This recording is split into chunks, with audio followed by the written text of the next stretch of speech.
What's going on, you guys? It's been about a month now since the Kawhi Leonard trade, and it still isn't finalized. I don't know, is Kawhi going back to LA? Is Brandon Ingram going back to Toronto? Let's tap in with NBA Today, and let's see if we can get an update. Podcast and former ESPN contributor Pablo Torre is reporting that the Clippers circumvented the NBA salary cap by arranging a no-show job for Kawhi Leonard back in 2022. When Steve Ballmer came and had that interview with Ramona Shelburne, he had plausible deniability. Was there an exception made in terms of our relationship with aspiration? Absolutely not. These revelations that came out today had substantially less plausible deniability. The vice chairman of the Clippers made an independent decision to invest in aspiration 9 days before Kawhi Leonard got paid when no one else was getting paid. How broad do your powers extend as far as penalties? I didn't know that it was that close to the date of the signing. I didn't know that. I knew about the alleged incident and the company, but I didn't know that it was 9 days prior. That does look a little suspicious. Can assess to the Clippers, to Kawhi Leonard, are very broad powers in these situations. We start our show with a developing story, which centers around one of the biggest question marks that hangs over the NBA. So we're 10 months into the investigation into Kawhi Leonard, the Clippers, and cap circumvention, and it's been a lengthy one. So what you're looking at here is just the timeline. So let's go back. September 3rd, 2025. That is when the NBA announced it would be investigating allegations of cap circumvention with the Clippers and Leonard that surrounded a sponsorship deal with the now bankrupt green banking company Aspiration. Fast forward a full NBA season later, and the Clippers, they have agreed to trade Kawhi Leonard to the Raptors. That was what Shams reported back on June 30th, but less than 2 weeks after that, the teams announced that the trade would be on hold until the league completed the investigation. And then a week after that, that is when Commissioner Adam Silver said that he wanted the investigation completed before the start of the 2026-2027 season. Hold on a second. It said right there September 2025 is when the investigation began. Right? The trade was made June 30th. As of this recording, it is August 1st.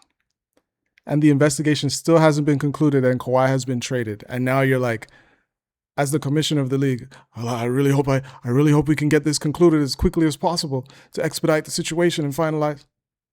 It's been basically a year. In 30 days, it will be 1 year. And that is where we begin now that we're all caught up. I'm joined by a quartet of our senior writers, Baxter Holmes, Ramona Shelburne, Mark Spears, and Vincent Goodwill. I want to start with you, Baxter, here, because you have some lengthy new reporting on up to the minute what is happening with this investigation. So let's just start there with the timeline. How much longer could this continue on? Well, it could go well into 2027. And part of that is because if you look at the collective bargaining agreement, it basically lays out the process for this, which could include arbitration. It could also include an appeals panel. There's several different parties that are coming to the table. It's not as simple as the NBA basically finding evidence and rendering punishment or not. There's a lot of different steps that have to play out from here and there, or from now until then. And different sources I've talked to have said, given all those steps, they have a hard time seeing a full resolution being reached before the start of the season. Okay, so if full resolution, Ramona, is not reached before the start of the season and could continue into next calendar year. Wait. If this doesn't get resolved in the next, I'm going to say 30 to 60 days, the Raptors have every right to back out of this deal.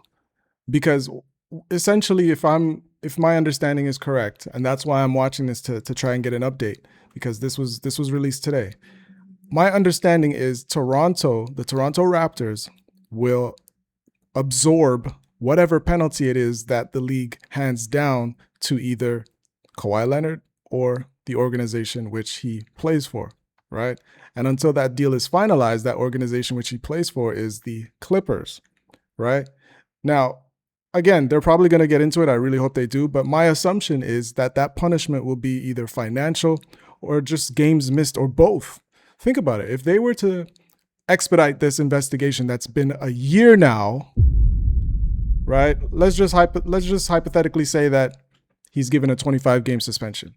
If this trade gets finalized and then the guy that you get in the deal is suspended for 25 games, now you're at a significant disadvantage for the beginning of your season. And then they're saying that it could go into 2027, right? So by the time January 2027 comes around, let's just say, right, the first month, it's already 3-4 months into the season.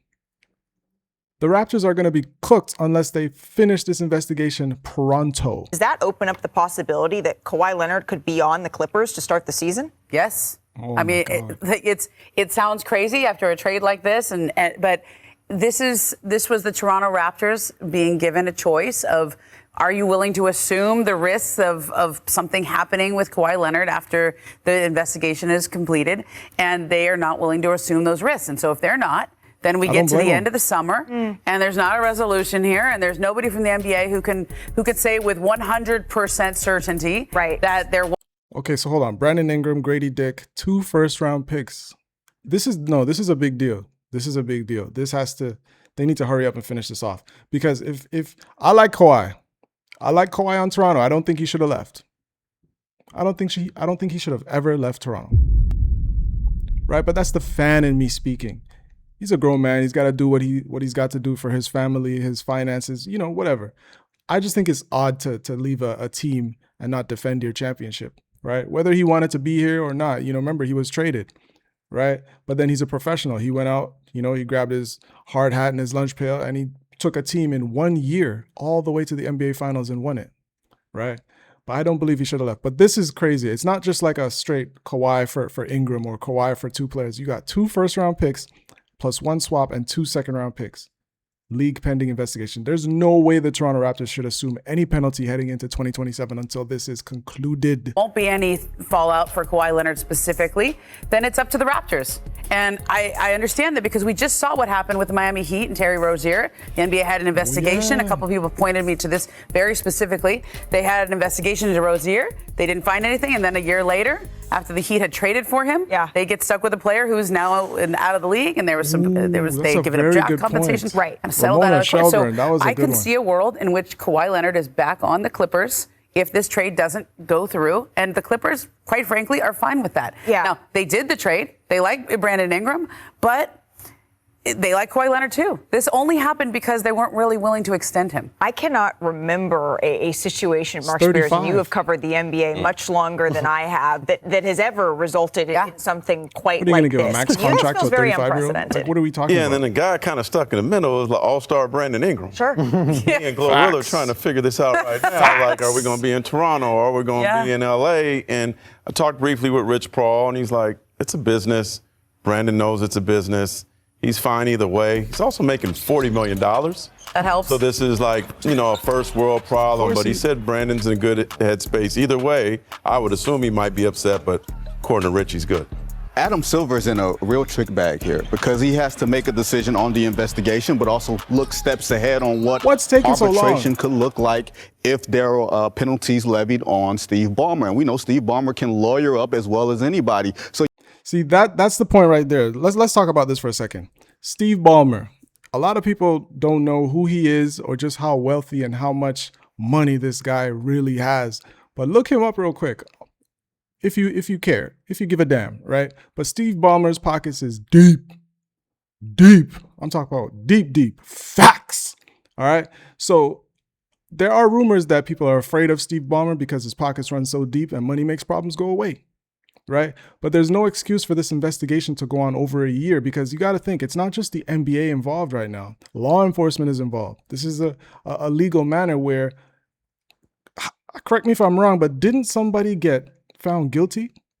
And then he did not an investigation. He did like an interrogation and he started naming names and throwing people under the bus. Like this whole situation is deep. Right? It's not that I suspect Kawhi. It's not that I suspect his uncle. It's not that I suspect of any inherently nefarious actions by Kawhi.